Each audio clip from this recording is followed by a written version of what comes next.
Gaafa muummichi ministeeraa paarlaamaa irratti dheekkame san galgala akeekkachiifni namoonni naaf laataa jiran sun daranuu dhugoome. Abiyyi haasaa paarlaamaa booda gara biyya Raashiyaa walgayiif deeme. Ani immoo galgala san namoonni mana kiyya waliin turre akkuma deemaniin toora halkan walakkaa gara mana ciisichaan gale. Akkuma xiqqoo shillib jedheen hoogganaan garee eegumsa kiyyaa Geetuu Tarrafaa dhufee hirribaa na kaase. Geetuu dabalatee eegdonni koo 4 miseensota poolisii federaalaa mootummaan naaf ramade turan. Geetuunis ajajoonni poolisii federaalaa dhufanii eegdota hundaan meeshaa keessan fudhadhaa bahaa akka jedhaniin naaf hime. Halkan kanaan itti gaafatamummaa nutti kenname dhiifnee hin deemnu ganama baanaa jennaanis ammuma baatan malee akka jedhaniin dubbate. Inumaatu Jawaar akka inni hin beeknetti dhokadhaa bahaa nuun jedhan jedhee natti hime. Halkanuma san akka bahan ajajuunii fi ani akkan hin beekne barbaadamuun Geetuu fi waahillan isaa ni shakkisiise. Sanuu ammoo manarraa fageessanii yaamanii itti himan. Achitti atakaaroo godhuun bu'aa akka hin qabne waan hubataniif komaandaricha bahaa jedhee ajajeen tole meeshaa fudhannee dhufnaa jedhanii harkaa bahanii manatti deebi'uun anatti himuuf murteessan. Waan isaan natti himan amanuu hin dandeenye. Mootummaan eegumsa ramade jijjiiruu yookiin guutuutti kaasuu danda'a. San duras jijjiiranii jiru. Kan halkaniin eegumsa dhiisaa deemaa jedhan kun naaf galuu dide. Tarii komaandarichaa fi eegdota gidduutti rakkoon wal hubannaa dhabuu uumame ta'innaa jedheen shakke. Kanaafuu komaandarichaaf akka irra deebi'anii bilbilaniin godhe. Komaandarichis osoo ani dhaga'u ajaja dura dabarseef irra deebi'ee mirkaneesse.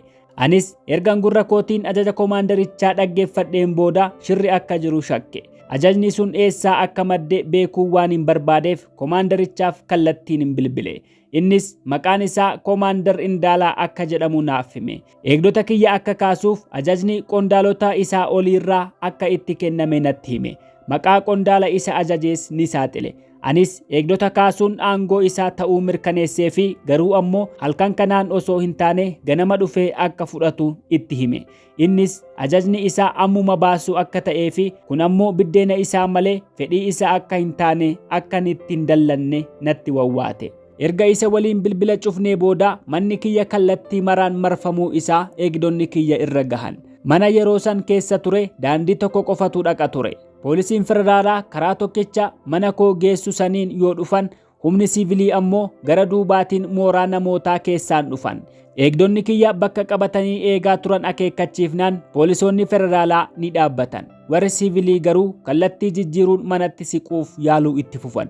Kanaafuu dubbii kana adda baafachuu fi dhaabsisuuf qondaalota waajjira tikaa poolisii federaalaa fi raayyaa ittisa biyyaatti bilbilus gariin hin kaasan, kaawwan ammoo ajaja darbe quba akka hin qabnee fi homaa gochuu akka hin dandeenye naaf himan. Kun ammoo shakkiin dura qabu daranuu hammeesse. Humnoonni mana marsanii jiran kallattii garaagaraan cabsanii seenuuf yaalii itti fufan. Qeerroowwan naannawa Boolee Mikaa'elii jiraatan waan ta'aa jiru dhaga'anii gara mana kiyyaatti dhufuu eegalan. Kanneen fagoo jiranis waliif dhaamanii dhufaa akka jiran dhageenye. Haalli wal dura dhaabbannaa eegdota kiyyaa fi jarreen mana marsanii kun gara walitti dhukaasuutti deemuu waan maluuf maatii kiyya qofa osoo hin taane ollaas gaaga'uu akka danda'uun hubadhe. Kanarraa ka'uun waan jiru uummata hubachiisuu fi warra loltoota san ergee akeekkachiisuuf jecha karaa feesbuukii kiyyaatiin hin maxxanse. Kun garuu jara ergamee dhufe of duuba deebisuurra daranuu xiiqiitti kan seensise natti fakkaata. Yaalii cabsanii seenuu fi eegdota kiyya doorsisanii meeshaa hiikkachiisuuf godhan jabeessan. Anis sagalee qondaalotaa waraabame maxxansuun waan godhamaa jiruuf ragaan dhiyeesse. Yaaliin irratti geggeeffame akkuma miidiyaan gabaafameen Oromiyaa guutuutti mormiin dho'e.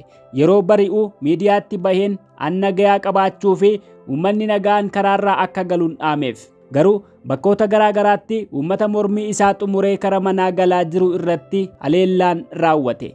Kunis bifa lamaan godhame. Bakka tokko tokkotti qaamota nageenyaa mootummaatiin yoo ta'u, bakka biraatti ammoo iyyaalota gurmaa'aniin ture. Magaalota akka Amboo keessatti humnoonni mootummaa namoota nagaa irratti rasaasa roobsuun yoo ajjeesan, magaalota akka Adaamaa fi Roobeetti iyyaalota gurmaa'antu namoota hiriira irraa galaa jiru dhagaa, albee fi qawween miidhaa irraan gahaa ture. Miidhaan kun uummata dura qabbanaa'aa ture haaraatti dallansiisuun akka mormiin babal'atu taasise. Haleellaa uummata nagaan hiriira ba'ee galu irratti fudhatame boodaan shirri akka ture wantoota akeekan hedduutu ture.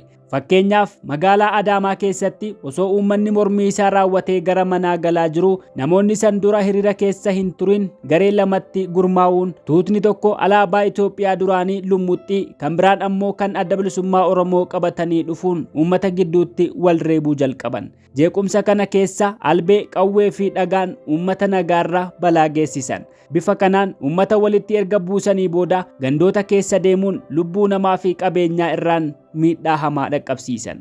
Wanti lammataa shirri jiraachuu akeeku ammoo qaamoleen nageenyaa osoo uummanni wal fixuu callisanii ilaalaa turan. Magaalota garaagaraatti ajajoota poolisii fi raayyaa ittisa biyyaatti bilbilee walitti bu'iinsa taasifamaa jiru akka dhaabsisan yoo gaafannu akka tarkaanfii fudhannu ajajni nuuf hin kennamne jedhu ture. Bakkoota gariitti loltoonni kaka'umsa isaaniitiin jeequmsa dhaabsisuuf yeroo yaalan kaambiitti akka deebi'an ajajamuu dhageenye. Gaafa san saafaa jeequmsa kana dhaabsisuuf jaarsoliin hedduun mana koo dhufuudhaan yeroo sitti pirezidaantii naannoo Oromiyaa kan ture Shimallis Abdiisaa waliin ibsa waloo akka kenninu nu gaafatan. Anis toleen jedhe. Jidduudhaan warruma mootummaa keessaa tokko eegdota kiyya qunnamuun manaa bahuun balaa hammeessuu akka malu natti hime. Kanaaf anaa fi Shimallis kophaa kophaatti ibsa kennuun uummata tasgabbeessine. Yeroo nuti uummata tasgabbeessuuf yaallutti miidiyaaleen afaan Amaaraa kan mootummaas dabalatee duula hamaa narratti oofaa turan. Olola kanaaf deebii kennuun dubbii hammeessuu waan ta'uuf obsaan bira darbuun murteesse. Guyyaa lammataa hooggantoota siyaasaa Oromoo marti mana kiyya dhufuun erga mari'annee booda ibsa waloo kennuun uummata akka tasgabbeessinu waliif gallee miidiyaa yaamnee dubbanne. Uummannis nu dhaga'ee hiriira dhaabe. Abiyyi Raashiyaa irraa akkuma deebi'een uummata tasgabbeessuuf lammaa qabatee magaalaa Harar dhaqe. Uummanni Harargee dallansuu guddaan isa simate. Abiyyis dheekkamsi paarlaamaatti dubbatee anaaf akka hin taane itti hime. Kakatee amansiisuus yaale. Gaafa san galgala Shimallis akkan waajjira isaa dhaqu na gaafate. Anis tole jedheen deeme. Shimallis waliin haasaa osoo jirru Abiyyi ol seene. Lammaa waliin Harargee oolanis garuu kophaasaa dhufe. Akkuma ol seeneen harkana qabatee dhuguma si ajjeesuu waan hin yaale seetaa dhuguma anatu si ajjeesaa jedhee na gaafate. Ani deebii osoo hin kenniiniin ija keessa ilaale. Deebii narraa dhabnaan harmee kootiin siif kakadhaa ani waan ta'e keessaa harka hin qabu jechuudhaan harka na dha'ee kakate. Yeroo sanatti Abiyyi ni dhufa jedhee waan hin yaadiniif waan hin itti dubbadhu hin yaannen ture. Garuu ammoo kakuu isaatiif deebii narraa eegaa akka jiru waan hin hubadheef akkanan jedheen. Abiyyi an gama kiyyaan waan raawwatame irratti waan hin shakkuu fi irra gahees qaba. Amma dubbii anaa fi si gidduu gara harmee keetii hin geessinu. Tarkaanfiin irratti yaalame yoo ati ajajjee jiraatte dogoggora guddaadha. Siyaasni wal ajjeechaa biyyaa fi hawaasaaf balaa hamaa fida. Keessattuu Oromoon ajjeechaa hooggantoota isaa irraa madaa hamaa qaba. Aggaammii kanaan osoo ani du'e ta'e Oromoon anas siinis ni dhaba ture. Baga Rabbiin nu lamaanii fi uummata keenyas baase. Irraa barannee akka lammata nutti hin deebine gochuu qabnaan jedheen. Itti dabalees rakkoo hamaan akkuma ati amma jette yoo ati quba qabaachuu baattedha. Qaamni mootummaa kee keessa jiru ajajaa fi beekumsa kee malee nama akka kiyyaa ajjeessuuf yaale taanaan sirnicha qofa osoo hin taane lubbuun keeyyuu balaaf saaxilamaadha jechuun yaaddoon qabuun ibse. Kanaafuu ani yoo ati gootee jiraattes siif dhiiseera. Yoo ati gochuu baatte garuu nu martuu balaa hamaaf waan saaxilamneef wanti kanarra hammaataa akka nu mudanne waliin taanee qolachuu qabnaan jedheen. Yaada hamma kanaa erga wal jijjiirree booda gadi teenyee tasgabbiin haasa'uu eegalle. Akkaataa uummanni caalaatti tasgabbaa'uu danda'u irratti yaada wal jijjiirre. Borumtaasaa gara Amboo akka deemu nuuf hime. An garuu inni dhaquun gaarii akka hin taaneen itti hime. Amboo bakka uummanni hedduu itti ajjeefame waan ta'eef dallansuu hamaa keessa akka jiran waan hin beekuuf inni dhaquun daranuu hammeessaa jedheen yaadda'e. Profeesar Mararaa fi Shimallis yookiin Taakkalaa Uumaa akka dhaqan yaadan dhiyeesse. Inni garuu yaada kiyya hin fudhanne. Amboon akka Harargee miti tasgabbaa'aadha jedhee dubbis achumatti cufe. Guyyaa itti aanu Abiyyi Lammaa fi Shimallis Amboo dhaqan. Achittis uummanni dallansuu guddaan simate. Uummanni galma keessa jiru gaaffii fi abaarsa yoo itti roobsu alaan ammoo daandii guutee mormii gaggeessaa ture. Gaazexeessitoonni OMN galma seenuu dhorkamuun uummata alaa mormu daran dallansiisee yaaliin humnaan cabsanii galma seenuu eegale.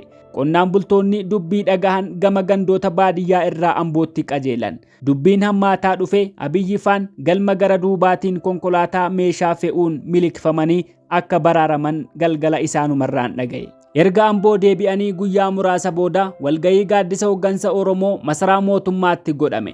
Dhimma jeequmsa uumame irratti erga mari'anneen booda dubbii anaa fi Abiyyi gidduu jiru irratti akka dubbatamu yaanni dhiyaate.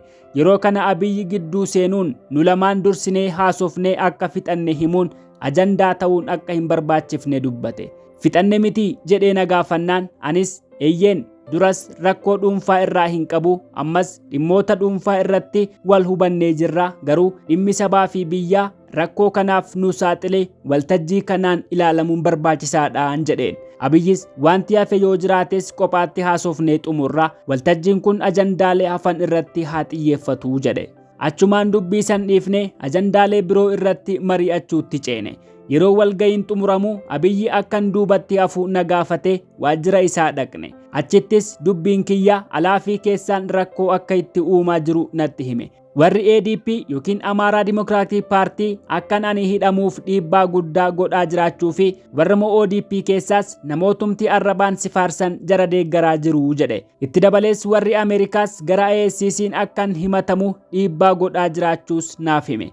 Angama kootiin badina ni balleesse jiraannaan tarkaanfiin seeraa kamiyyuu irratti haa fudhatamu, ati narraa ittisuuf hin rakkatiini. Koreen walabaa dhaabbatee qorannoo haa geggeessu.